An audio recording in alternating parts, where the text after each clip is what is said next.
যারা শ্বশুর বাড়ির থেকে জোরের শ্বশুর শাশুড়িকে কষ্ট দেয়, এদের মতো ইতর, এদের মতো ডাকাত, এদের মতো বদমাশ, এদের মতো চোর, এদের মতো ফকিন্নি জগতে আর কেউ না।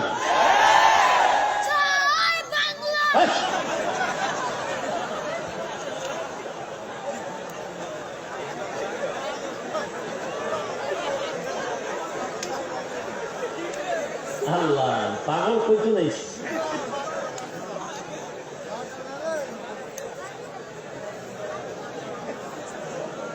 জয় বাংলা তো বলাই আছে মনে হয়।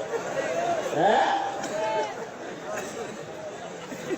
বাংলাদেশের জয় চাইছে ছোট মানুষ, আল্লাহ বাংলাদেশের বিজয় দান করেন। আরো জোরে কন। আমরা তো বাংলাদেশের বিজয়ী মুসলমান, এটা ঠিক নয়? এই বিজয়ের উপরে আজকে যাদের কারণে হামলা হচ্ছে, বিজয়ের কলঙ্ক হচ্ছে যাদের কারণে, দুর্নীতির কারণে, অপরাধ